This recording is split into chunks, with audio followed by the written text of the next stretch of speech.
సమస్యలు పరిష్కారంపై అనేటువంటిది కొంతమంది ప్రబలుంటారు సేవగా నాకైతే తెలంగాణ రాష్ట్రమైతే వస్తుంది, ఎందుకంటే కొట్లాడి తెచ్చుకున్నాం కనుక. కానీ ఇవాళ ఈ ప్రతి సమస్యకు ఒక పరిష్కారం జరగాలి అంటే పోరాటమే మార్గం. ఆ పోరాటం చేయాలంటే వివిధ రూపాలలో చేయాలి. ఒకరు ధర్నా ఎంచుకుంటుండొచ్చు, ఒకరు దీక్ష ఎంచుకుంటుండొచ్చు, ఒకరు రాష్ట్రాల్లో ఒకరు నిర్దేశ పోరాటాలు ఎంచుకుంటుండొచ్చు. కానీ అట్లా వివిధ రూపాలలో మనం పోరాటాలు చేయడానికి ఒక జాగ ఖచ్చితంగా అవసరం. కొన్నింటికి జాగలు అవసరం లేకపోవచ్చు, కానీ కొన్నింటికి ప్రత్యేకించి ఒక జాగ అవసరం. ఆ జాగ గతంలో ఇప్పుడు జలదృష్టంగా ఉన్నటువంటి జాగలో ఒకప్పుడు టెంట్లు వేసుకొని ధర్నాలు చేసుకునేటువంటి వాళ్ళు. కానీ ఒకప్పుడు ఆయన వచ్చి ఇక్కడికి మార్చిండు, ఇప్పుడు ఈయన వచ్చి ఇంకో చోటుకి మారుస్తున్నారు. అంటే ఎవరు అధికారంలోకి వస్తే వాళ్ళు ఇష్టం వచ్చినట్టు ఎక్కడికి ఏదైనా మార్చవచ్చు అనేటువంటిది ఇది ఒక నియంత్రణ ఉండే లక్షణం తప్ప మరొకటి కాదు. ఇది వాళ్ళకు ఉండేటువంటి ఒక ఫ్యూడల్ భావజాలం నుంచి వచ్చేటువంటి వాళ్ళకు ఉండేటువంటి ఆలోచన తప్ప మరొకరికి ఇట్లాంటి ఆలోచన రాదు. అంటే మేము ఏం చేసినా చెల్లిపోతుంది, ఎవరు కూడా మాట్లాడడానికి వీల్లేదు. ఒక భావ ప్రకటన స్వేచ్ఛ లేదు, ఒక ఏది కూడా అసలు మొత్తంగా రాజ్యాంగ ఉల్లంఘన, అప్రజాస్వామికంగా ఏది చేసినా ప్రతిదీ ఏది మాట్లాడినా ఏది చేసినా అది కంప్లీట్ గా అది రాజ్యాంగాన్ని ఉల్లంఘించే విధంగా, ప్రజాస్వామ్యాన్ని అపహాస్యం చేసే విధంగా ఈ రకమైనటువంటి చర్యలు ఎప్పుడైతే ఈ ప్రభుత్వం అధికారంలోకి వచ్చిందో ఆనాటి నుంచి ఈనాటి వరకు కొనసాగుతున్నటువంటి దినచర్యగా ఇవాళ ఉంటున్నటువంటిది టీఆర్ఎస్ సంబంధించినటువంటి అంశం. అందుకని మనం ఒకటి అనుకోవాల్సింది ఏంటంటే వాళ్ళు భయపడుతున్నారు కనుకనే టీఆర్ఎస్ గవర్నమెంట్ భయపడుతుంది. అని మొత్తంగా వాళ్ళకు ఒక భయం అనేటువంటిది ఉంది కనుకనే ఇట్లాంటివి రోజుకొకటి చేసి చూపిస్తాం. అందుకని మాట్లాడుతున్నటువంటి వాళ్ళను ఒకరికి తాళాలు వేస్తున్నారు, ఒకరికి తలుపులు ఇవ్వబడుతున్నారు, ఇంకో చోట ధర్నాలు చేస్తున్నారు, ఇంకో చోట అరెస్ట్ చేస్తున్నారు, ఇంకో చోట దేశద్రోహులను రాజద్రోహులు అని చెప్పేసి కేసులు పెడుతున్నారు, ఇంకో చోట ఇక్కడి నుంచి అరెస్ట్ చేసి వేరే రాష్ట్రానికి అప్పగిస్తున్నారు. ఎట్లా ఇష్టం వస్తే అట్లా చేస్తా ఉన్నారు. వాళ్ళకి వాళ్ళ అవసరం లేదు, వాళ్ళ పోరాటాలు చేయాల్సినటువంటి అవసరం లేదు. అధికారంలోకి వచ్చి రాగానే వాళ్ళు మాట్లాడినటువంటి మాటలు ఏంటంటే మద్యపానానికి సంబంధించి ఒక చోట మనీకి పోర్పిల్లర్ దగ్గర ఒక వైన్ షాప్ సంబంధించి ఎత్తివేయాలనుకున్నప్పుడు కొట్లాడటానికి ముందు కొంచెం మహిళా సంఘాలతో పాటు జాగృతి వాళ్ళు కూడా వచ్చింది.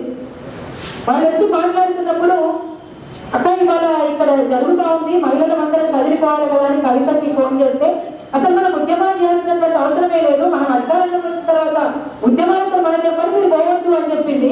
మరి మద్యపానం ఈ దుకాణంతో మాట్లాడ ఇబ్బంది, మేము రాకుండా ఎట్లుంటాం అని చెప్పేసి వాళ్ళంతా పెద్ద ఎత్తున అట్లా పాల్గొన్నారు. అంటే వాళ్ళకి అవసరం లేదు, ఇలా వాళ్ళ అధికారంలోకి వచ్చింది.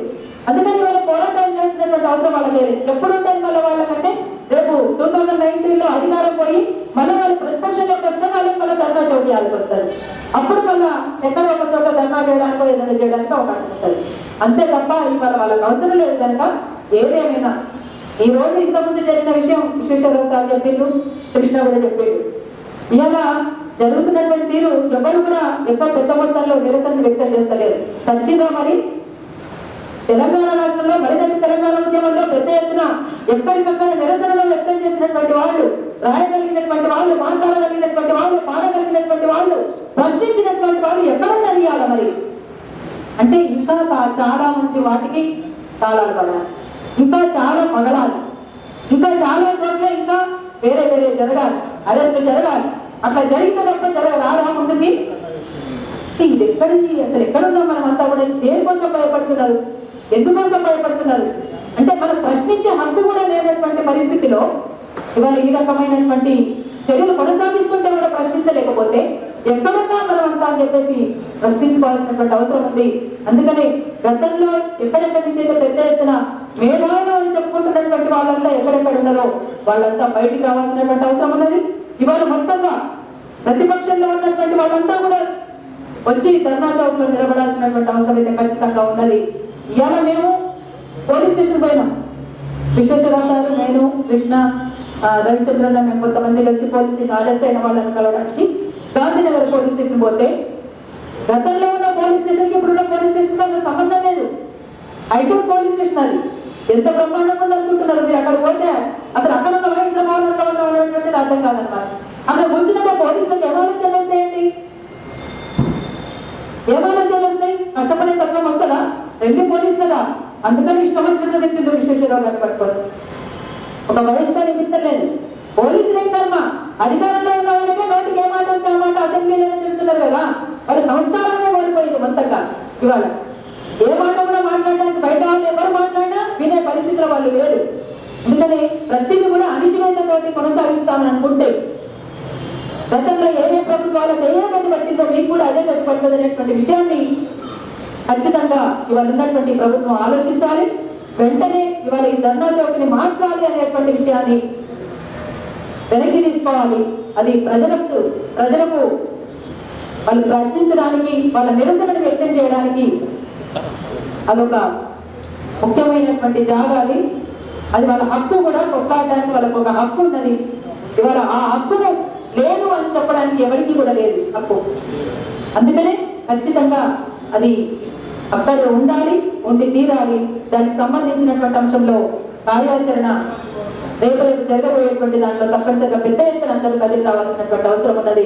అట్లనే ఎల్లుండి కూడా ఇది ఇక్కడ మనం ఒకటి ప్రిపరేటరీ మీటింగ్ ఇక్కడ ఒకటి ప్రపోజల్ కూడా వచ్చింది కాబట్టి అది తప్పనిసరిగా అందరం కలిసి సక్సెస్ చేసుకోవాల్సినటువంటి అవసరం ఉంది. ఇక్కడ ఇంకా చాలా మంది రావాల్సి ఉంటుంది.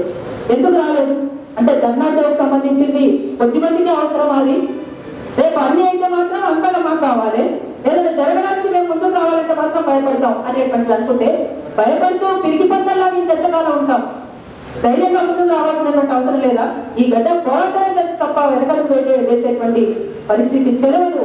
అట్లాంటిది మళ్ళొక్కసారి అట్లాంటి పోరాటం జరగడానికి మరింత ముందుకు రావాల్సినటువంటి అవసరం ఉన్నది. వాళ్ళ ఫ్రెండ్లీ పోలీస్ అంటూ వాళ్ళ యాటిట్యూడే మారిపోయింది. మన నిరుద్యోగుల ర్యాలీ సందర్భంగానైతేంది, ఇవాళ జరిగిన తీరైతేంది, ఎవరిని కూడా వేరు చేయదలుచుకోలేదు. ఎవరిని కూడా ఎక్కడ కూడా వదిలిపెట్టదలుచుకోలేదు. నోటికి ఎంత మాట వస్తే అంత మాట పోలీసులు మాట్లాడటం, ఎట్లా ఇష్టం వచ్చినట్టుగా మహిళలను కూడా చూడకుండా వాళ్ళను అడ్డగోలుగా వాళ్ళ బట్టలను చింపడం, నడి రోడ్డు మీద ఈ రకమైనటువంటి చర్యలు చేస్తూ ఉంటారు. అందుకోసం తప్పనిసరిగా ఇట్లాంటి వాటిని తిప్పుకొట్టాలి అంటే మరో పోరాటానికి సిద్ధం కాక తప్పదనేటువంటి విషయాన్ని మనం అంతా ఆలోచించుకోవాలి. మరింత ముందుకు రావడానికి మీరంతా కూడా కృషి చేయాలని, ఇక్కడికి వచ్చినటువంటి వాళ్ళే కాదు ఇంకా పెద్ద మొత్తంలో చలో ఇందిరా పార్క్ అని చెప్పేసి మనం అంతా కూడా ఒకప్పుడు మిలియన్ మార్చ్ కి సాగరహారానికి ఎట్లయితే తరలి వచ్చినామో అట్లా ఆ రకంగా తరలి రావాల్సినటువంటి అవసరం ఉంది. వాల్ స్ట్రీట్ కి ఎట్లయితే పెద్ద ఎత్తున లక్షలాది మంది తరలి వచ్చిందో అట్లా ధర్నా చౌక్ కి కూడా తరలి రావాల్సినటువంటి అవసరం ఉంది. అట్లా వస్తే తప్ప, ఎక్కడో ఒక చోట చెక్ పడితే తప్ప ఇవాళ ప్రభుత్వానికి ఒక సురుకు అనేటువంటిది కలిగేటువంటి పరిస్థితి లేదు. కాబట్టి తప్పనిసరిగా మనమంతా పెద్ద ఎత్తున కదలాల్సినటువంటి అవసరం ఉందని చెప్పేసి మిత్రులందరికీ కూడా సవినయంగా వినయించుకుంటూ మీ అందరికీ అవకాశం ఇచ్చినందుకు ఈ వేదికకు ఎన్ఎంసీనకు సుధాకరన్నకు మిగతా మిత్రులందరికీ కూడా మరొకసారి మీడియా మిత్రుల ఉద్యమాలను తెలియజేస్తూ సరే థ్యాంక్ యూ.